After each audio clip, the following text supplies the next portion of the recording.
sori, että mä oon myöhässä.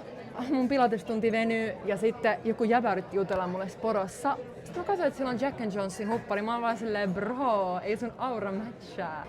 Niin, mitä sulle muuten kuuluu? Ihan hyvä, kiitos. Just mentiin naimisiin. Tässä on sairas valo. Ota musta pari kuvaa.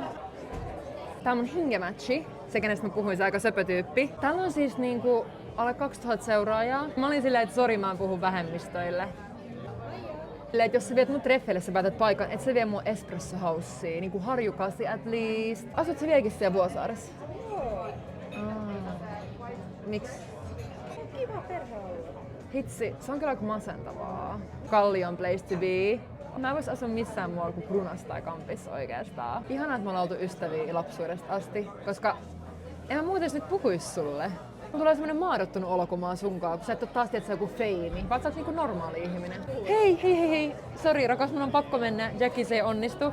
Mut kutsuttiin semmoiseen hulluun underground-tapahtumaan. Siellä on vaan 50 nimeä listas. En mä vois ottaa sua listaa, kun sulla on vähän liian vähän seuraajia. Sä voi tulla mukaan. Nähdään sit joskus myöhemmin. Mun pitää nyt mennä, et mä ehinsin. Mut otat semmoista pari kuvaa tossa baaritiskillä ennen kuin mä lähden?